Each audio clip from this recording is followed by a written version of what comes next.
It's my great pleasure now to turn the mic over to the CEO of one of our co-sponsors, Audio Now. Alon Budinger is the CEO of Audio Now, and he will introduce our keynote speaker this afternoon from Voice of America. Thanks. Thank you. The ABC News, and there would be David Ensor from everywhere in the world. And I remember watching David saying, boy, this is so interesting, the life of a foreign correspondent. And when I met David again for the first time a few months ago, I was actually quite moved, because sometimes in life certain people have a really big influence on your life, and they don't know it when it's, they don't realize they're creating that impact. The Voice of America really stands alone. It's head and shoulders above any global broadcaster that we work with and we know when it comes to connecting to diaspora communities. I know this because we work with some of the largest broadcasters in the world. And to give you a sense of how the Voice of America has impacted its role in reaching diaspora communities, I was telling a short little story about outside that some of you may already have heard. When I was a little boy, I grew up all over the world, in the Middle East and Western Europe. My dad worked for a very large American company. We would travel and move to different countries. And I remember as a little boy, the thing that I found the most exciting moment of the day was going to bed at night after having adjusted to different languages, different schools, kind of feeling a little bit like an outsider. I was effectively an American diaspora member living all over the world. And I really wanted to feel that connection to home. And I would listen to the Voice of America late at night. And Doug Boynton, who was the director of marketing for the Broadcasting Board of Governors, and I joke about this. The show I used to listen to, which was Willis Conover's Jazz Hour. And I know Doug is a big jazz aficionado, as am I, and it used to really give me goosebumps. And I thought, I could connect back home, back to the United States. Well, today, chances are, if you're a member of the diaspora living in the United States or in many parts of the world, when you want to be connected back to the country of where you were born, and chances are you'll probably be listening to the Voice of America. That is a real big sea change. That just doesn't happen. And it's a testament to how the Voice of America has remained flexible under David's leadership. Every month on Audio Now alone, to give you an example, we connect just under 1 million sessions of diaspora communities that call to listen to hear radio content in their own language. Now, Voice of America has a little secret sauce. They can do this because they are a nonprofit, and being a nonprofit in the world of public media has its advantages. You can really get into the human side of what it means to be a member of the diaspora community. So I've heard VOA broadcasts that talk about crop yields and life in the mountains of Afghanistan, and those are stories that really, really resonate with diaspora communities. So it's no accident that the Voice of America has really taken a front row seat in the importance of connecting with diaspora markets all over the world. David really needs an introduction. If you have the brochure, you can see his remarkable history. As I said, he's the 28th director of the Voice of America. Each week there are almost 140, maybe a little more than 140 million listeners that connect all over the world. In his history, David in the 70s was a reporter for National Public Radio. He covered the White House and foreign policy. In the 80s and 90s, when I was so moved by the work he did, he was a correspondent for ABC News. In the 90s and 2006, he was a reporter for CNN covering national security issues. He's seen it all. He's seen the breakup of the Soviet Union, the end of communism. He's traveled with the Pope.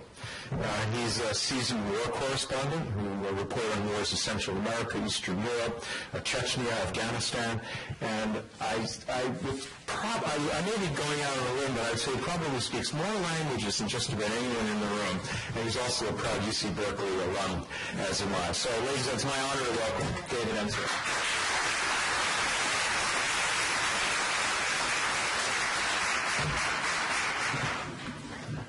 Once from Berkeley, always from Berkeley.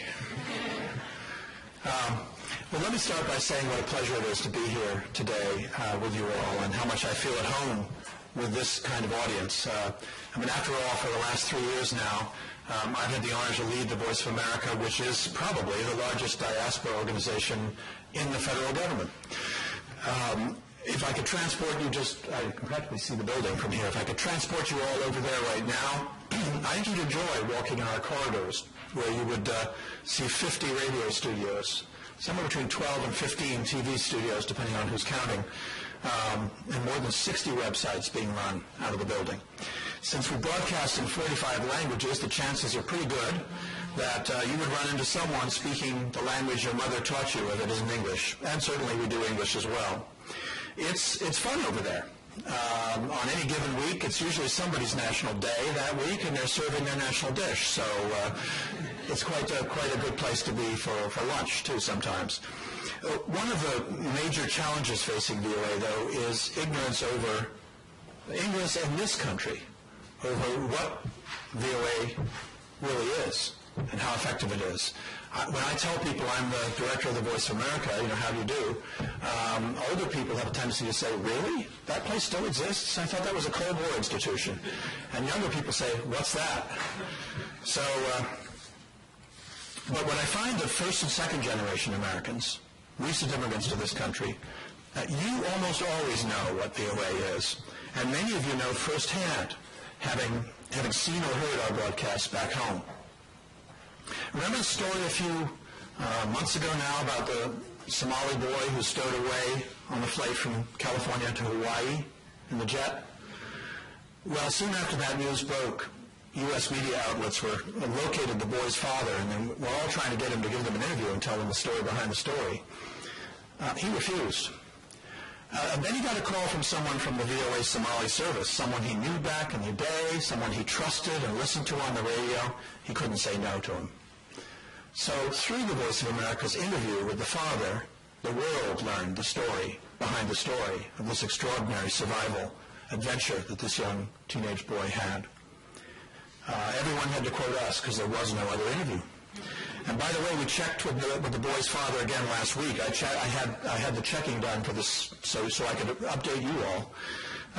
And he's doing well. He's in 11th grade. He's living with his cousins in Minneapolis, which is a very Somali thing to do.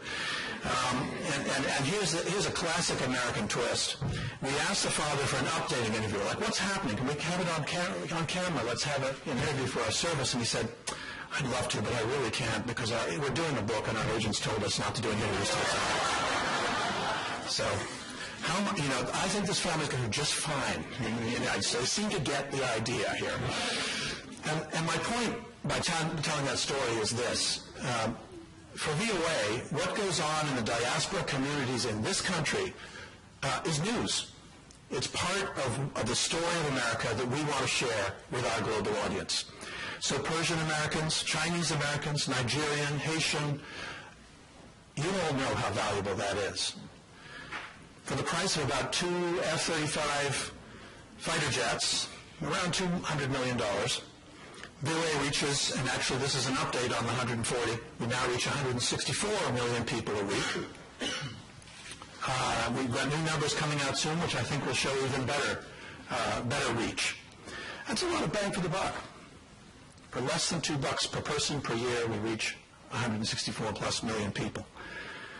And nonetheless, VOA is sometimes a tough sell on Capitol Hill, where our money comes from. Because, as I mentioned, most Americans know relatively little about us. And of course, our audience overseas doesn't vote here. But that's where you all come in, because you do, in most cases, vote here. And you know how important VOA can be to the folks back home. Right now, for example, as I speak, we're helping save lives in West Africa with reliable information on the radio and the television from the United States Center for Disease Control and other American experts about Ebola, with in-depth reporting on where the disease is most prevalent and on how to avoid getting the disease. We're reporting on how to avoid catching or spreading Ebola, and what is America doing to help? And as you all probably know, there are plans the President has made to send as many as 3,000 troops to Liberia soon. Hundreds are already there building hospitals. Now, our audience in Africa and elsewhere is, as I speak, growing exponentially because of a number of things, but I want to talk right now for a minute about one of them, one of the most important. And it's a development that is changing our business, and I have it in my pocket, and so do you probably. These things. In Nigeria, as in Cambodia, as in Afghanistan, people are skipping the landline and going straight to the mobile phone. In a recent survey of 24 countries, in 20 of them, 75% or more, said they have one of these. And this is where our business is going. I served as a diplomat in Afghanistan before coming here to serve at the VOA, and I can tell you that even the goat herds have cell phones in Afghanistan, and they would rather go hungry than not pay the $2 a month to keep that thing going. 36% of all our visitors to VOA websites now use a mobile device to log on. And some of our services and mobile devices already pass the desktop as a way to reach people. Over time, we expect it to do so in just about every single language. Our Hausa service houses the language of northern Nigeria and Niger. It recently became our largest language service in terms of digital reach. This was about 2 weeks ago. At the moment, it's even bigger than English, which is second. The reason is because we put some extra resources into trying to reach people in a customized, targeted way in that particular market. Our new special mobile website for Hausa, which is called Dandalin, is currently averaging around 4 million monthly visits. Dandalin even has journalists who do nothing but report for presentation on mobile phones and tablets. They're not radio reporters or TV reporters. They're mobile phone reporters. And they do journalism specifically targeting and aimed at the needs and desires of the people of northern Nigeria and Niger. Dandalin allows us to go live anytime with breaking news instantly to all of those phones. We can update our audience instantly with the latest on the Ebola epidemic. We can report instantly on the whereabouts of the latest attacks by Boko Haram, the terrorist group. That's the group that some of you may recall not long ago kidnapped hundreds of schoolgirls and are still rampaging through northern Nigeria, terrorizing a swath of that part of the world. But people up there are tuning in to us through Dandalin. It's direct, it's nimble, and it can be tailored to specific markets and demographics. So whether it's on the mobile phone, as I just mentioned, or good old shortwave radio, which is where we started back in 1942, or on satellite television, as we do to many markets now, or on Facebook or Twitter, VOA is a vital national asset. Not only because it responds with reliable information to terrorism, but because it responds to the expanding threat of fundamentalist Muslim terrorism in Iraq and Syria and the rest of the Middle East. Because it responds to the Russian annexation of Crimea and the threats to the integrity of Ukraine. And because it responds to the threat of instability in the South China Sea and to the tense nuclear negotiations with Iran. Our parent organization, which is called the Broadcasting Board of Governors, and they're the ones who appointed me, that organization funds audience research, which is done by companies such as Gallup and Intermedia, and that tells us how we're doing in terms of reach and, to some degree, impact. That research indicates, for example, that 24%, almost a quarter of TV viewers in Iran watch at least one VOA television show each week. And that's even though the satellite dishes that are used to watch us are technically illegal. The Chinese government heavily censors media, but I'm pleased to report that even in China, VOA stock is rising. VOA Mandarin broadcasts 2 hours of daily original television news and information via VOA satellite TV and 6 hours of original radio news programs via shortwave, and we have a number of new creative digital products as well. Some blogs and reports that sometimes go viral behind the great firewall, reaching millions of people. The latest information we have, and this is this just in, we got it last week, it gives VOA an audience in China per year of 24.3 million people, which is 8 times the amount that we were reaching in 2009, when the survey was last done. During the recent pro-democracy demonstrations in Hong Kong, that I think many people around the world have been watching with great interest, VOA's Weishi channel, its satellite channel, has been doing what CNN and other television networks, with due respect to them, could not. We've been broadcasting live pictures of the demonstrations to millions of living rooms in mainland China, with information in Mandarin about what was happening. At VOA, we stick to the old-fashioned journalistic goals, and we have a charter that the Congress passed that gives us those in some very good, clear language. We stick to the old-fashioned goals of balance, objectivity, and comprehensiveness, but we're platform agnostic. Who knows where the human communications revolution that we're all living in the middle of right now is going to go next? The Internet has already made all of our language services available to anyone on Earth, including here in the United States, by the way, where until last year it was technically illegal for us to distribute our programming. But there it was on the Internet for all to see. Technical advances had gotten ahead of the law. And so thankfully, last year, Congress recognized this and made some changes in a bill called a law called the Smith-Mundt Act, which now allow us to make our programming available to American broadcasters and others, academic institutions, if they request us to give it to them. Now, we don't spend a single dollar on programming to the United States. That's not our mission. But if someone asks for a program, we are able to give it to them. And so for the first time in its 72-year history, VOA broadcasts are now officially available inside the United States. And as this audience knows, many people in diaspora communities want to hear the news in their own language. And now we're able to provide it. And this is made even easier through an agreement VOA reached a few months ago with Audio Now, which is one of the sponsors of this conference, and so kindly introduced me. The new agreement that we have builds upon one we already had for a couple of years now.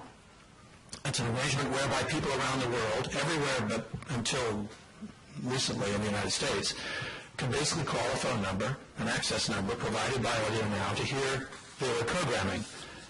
How popular is it? Well, as Elon mentioned, pretty popular. I've got a slightly different example. The Somali diaspora in Canada, Norway, and Sweden, correct me if I'm wrong, have been listening to VOA programs on their phones through Audio Now for several years now. And in the month of April alone, Audio Now tracked over 500,000 calls to its two phone numbers for VOA Somali in Canada. So that's just one example of the kind of impact that this partnership allows us to have. We expect major audiences. We have already audiences and expect them to grow in Amharic, in Haitian Creole, in Vietnamese, and in many others. And it's as simple as it could be. You just dial a U.S. area code and a 7-digit number, and you hear the audio from VOA radio or television programming. Not only does VOA tell the story of America, it tells stories of peoples around the world. We like to say that we export the First Amendment. We also inform, engage, and connect people worldwide, which is the, if you will, the mantra, the mission of the Broadcasting Board of Governors. And if there's one thing that history has reminded us of just recently, recent history, it is that working to help solve the world's problems and to meet U.S. national security interests requires more than hard power. It requires the power of ideas, the power of free speech, and it has never required it more than it does now. Thank you very much, and I'd be happy to take some questions if you'd like.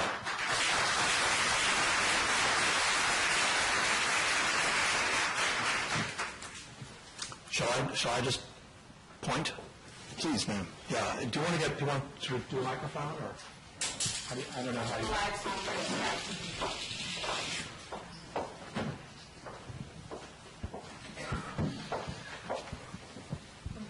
Hi, my name is Claire Jimenez. I'm a GW alumni, and I work as a producer at the Associated Press here in D.C. Could you tell us a bit more about your reporting work in Africa with the Ebola virus and the way that the virus is reported in West Africa, how it is different there than the way we're reporting it in the U.S.? We have some very courageous journalists in Liberia and recently in Sierra Leone and Guinea who are trying to report firsthand on exactly what is happening and on the human tragedy, frankly, that's unfolding in those countries. It's very dangerous work,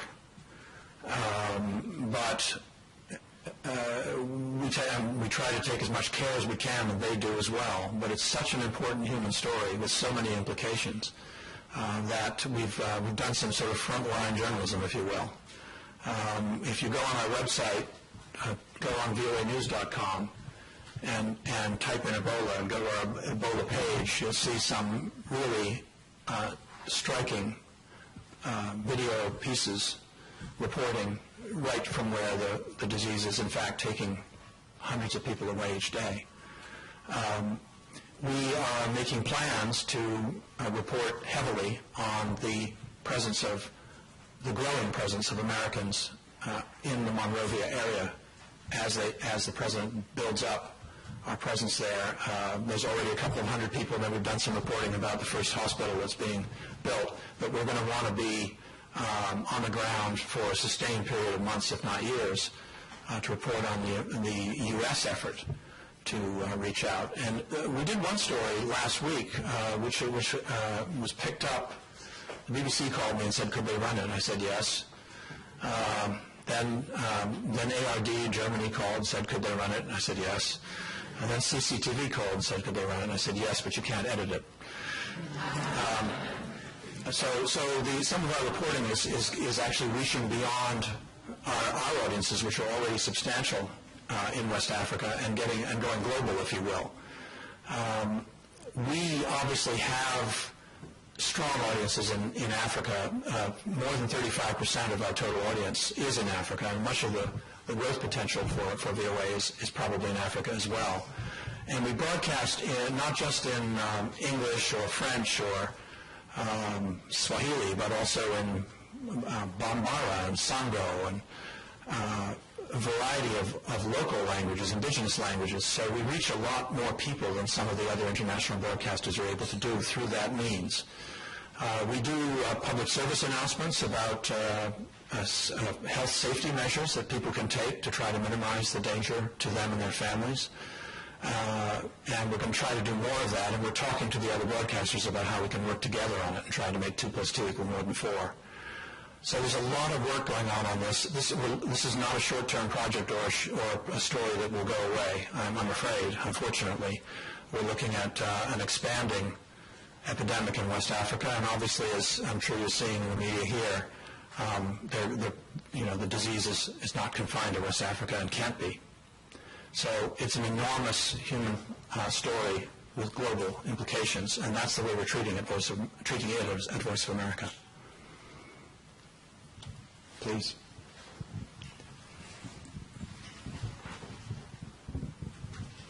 We are planning last week we are launching a campaign for VOA to help advance in Fulani. And Fulani, now I have you in front of me.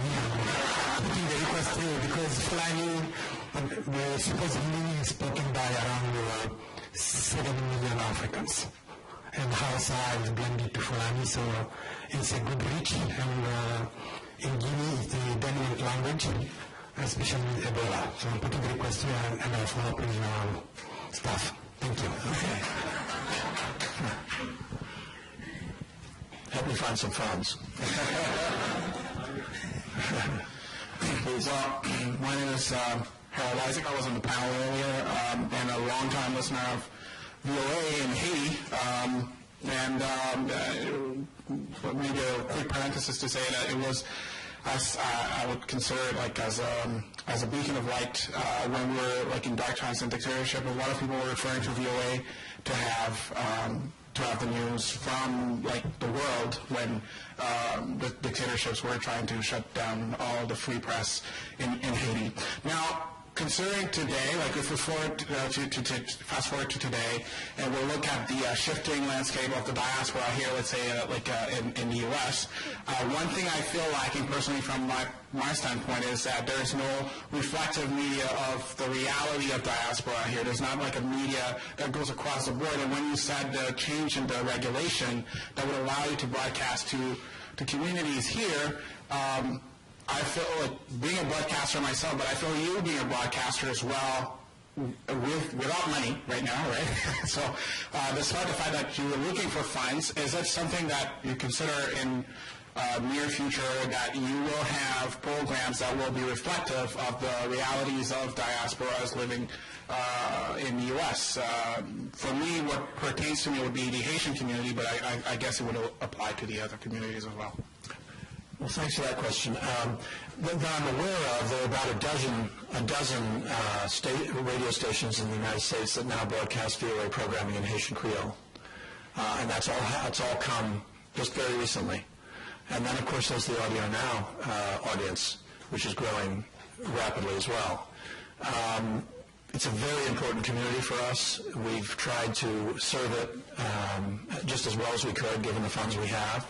I think we have a very strong Creole service, and we're proud of it.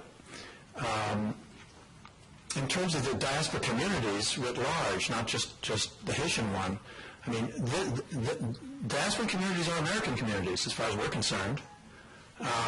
This is a melting pot country. People come from everywhere. Some of the greatest sources of our strength as a country are people who just arrived here and came with dreams and hopes and families. And their story is our story. It's the story that VOA exists to tell, in part. So we very proudly look for stories about diaspora communities to tell to the folks back home, if you will.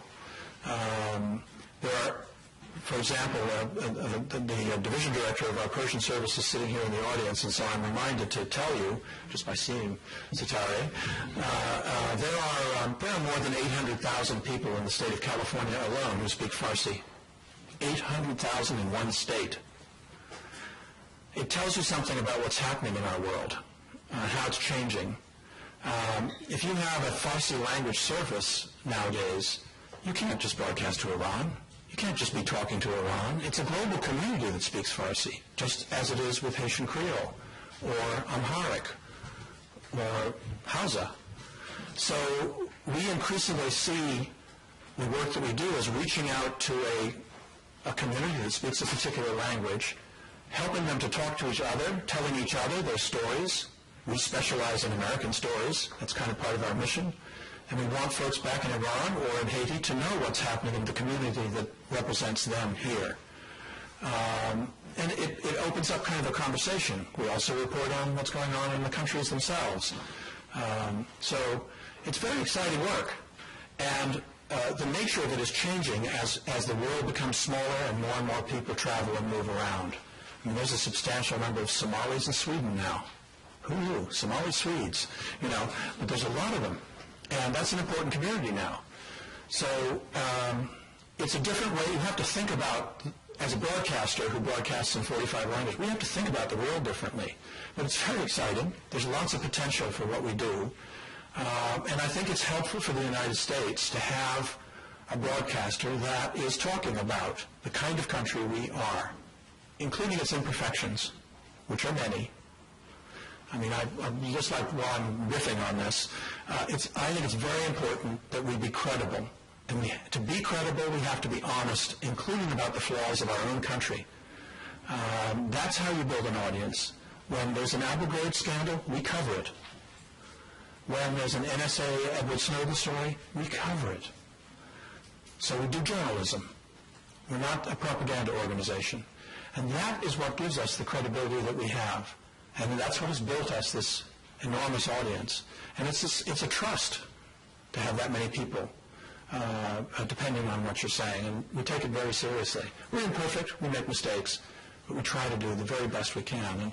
And having this diaspora outreach is so important for us, not only because you are a subject to do journalism about, but frankly also, and here I'm going to get really a bit obvious in my pitch, we need you to support us. Not all Americans understand the value of VOA. You do.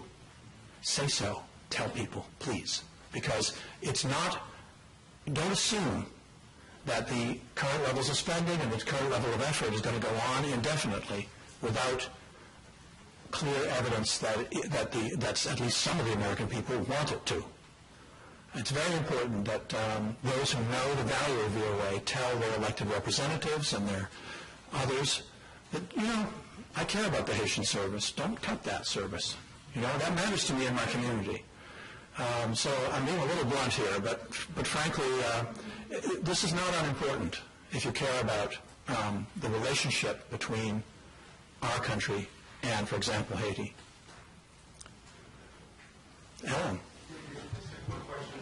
You touched on this a little bit. You can do things that other public broadcasters can't around the world because you're taxpayer funded and you maintain a certain degree of independence. Right. We've seen some of the global broadcasters we work with, like such as the BBC, Radio France International, there's enormous pressure that the service is commercialized. And last year, for example, the BBC was decided they were going to pull all of the close their offices in India. And there's an outcry, but it seems like we just don't have the commercial sponsorship in India that we need. So do you see this happening at the VOA? I mean, obviously, we want this to happen, but how do you avoid getting into the same situation that some of these legendary broadcasters like the BBC are now being forced to starting to go commercial because they're finding it tougher to get funding from some of these sources. I think it could affect the company. Funding is a big issue in any business, and this, along with being a federal agency, is sort of a business too. It's a news organization. I wouldn't be averse to getting some private money, but we don't have any at the moment. And you're right; it would complicate our business model if we did. The nice thing about the way we are right now is we can sort of make judgment calls. Our board and the Congress can decide on the basis of national security interests where should we be broadcasting, and then we can implement that as best we see fit, and what seems to work for different markets. And we really do have different strategies in different countries. I don't know what the future holds. As I say, if there's certain kinds of private money that, if there was a foundation that wanted to do a lot of extra coverage on Ebola, for example, a private foundation, we would welcome working with such an organization. We'd have to sort of figure it out. I don't think we're going to do, toothpaste ads or something like that. Although, it's not illegal for us to do so, but we've never done so. As somebody who was in commercial broadcasting as a journalist for many years, when I was in Afghanistan, some of the network TV correspondents used to come through there, and they're all my old buddies, and we had some very frank conversations with them, because by that time I was working for the U.S. government. And I said to one of them one night, you come in here and you do stories, you come twice a year, and you do stories that are full of blood and guts and dead soldiers. Do you really think that's all there is in Afghanistan? He said, that's all there is that sells at home. And I said, yes, but you're presenting a distorted picture of reality here. You could have one person dies in a blown up armored personnel carrier on the same day that 150 new schools and hospitals open, which changes the life of millions of Afghans, and you would report on the one guy who died in the tank, right? He said, that's right. I said, well, I think you're part of the problem. And without wanting to delegate my esteemed former employers, we don't have to do if it bleeds, it leads. We can report on what we think is actually important, which isn't always bloodshed. Sometimes it actually is something like a health clinic being opened. So we have a sort of a luxury to make those kinds of choices purely on what we think are honest news judgment. We do cover violence and destruction, absolutely, but we also cover important positive news. And I like the luxury of doing that and wouldn't want to lose it. I guess that's a roundabout answer to your question. But as I said, I wouldn't rule out some kind of work with a private sector funder at some point, because I think there's some excellent ones, and we could find common cause on some future project, possibly. Please. This is a related question. You kind of answered what I was going to ask if you can take I was going to ask if you can take any private funding, like philanthropy dollars, not just foundations, and if you had, so you answered that. But related to that is, let's say you could double your budget. What's your wish list? Oh boy. It's nice to dream. Look, some of our services, some of our smaller services are extraordinarily effective, but could do tremendous amounts more with relatively small additional resources. We have an Armenian service that consists of 2 full-time employees and 2 part-time employees, and they reach 50% of Armenia every week with a television show that they do. Imagine what they could do with a few more people. And the impact that show has in Armenia it's not small. It is a window on America for the Armenian people. When I see what Vladimir Putin has been doing lately, I know not only I, but many other policymakers are trying to think through what kind of an information policy should the West have, not just the United States, should the West have in response to the lies on Kremlin television. And unfortunately, to really respond in a robust way that would reach a lot of people would not be inexpensive. We just this morning launched a program, actually, which we're kind of doing by the seat of our pants, frankly, in partnership with Radio Free Europe. So the 2 of us have started a 30-minute daily television show. It started this morning at 10:30 this morning, and it's aimed at audiences in places like Moldova, Lithuania, Latvia, Ukraine, and we're hoping to build a sort of, group of affiliate stations who will carry it. We had a few this morning. But that was done on shoestring. To really answer Kremlin television would require millions and millions of dollars to do it properly. And if we could have such funding, we could make a much more robust answer to the Russian language speaking space in the world. Now, let's be frank, such a show would not be seen probably in the Russian Federation. I think the Kremlin would make sure of that. But it would be seen around the edges. And that's a lot of people. A lot of people that would be worth trying to influence. Right now, there isn't much for them to choose from besides Kremlin television. So those are the kinds of things, just to give you a flavor, but I could go on. Thank you so much. Thank you.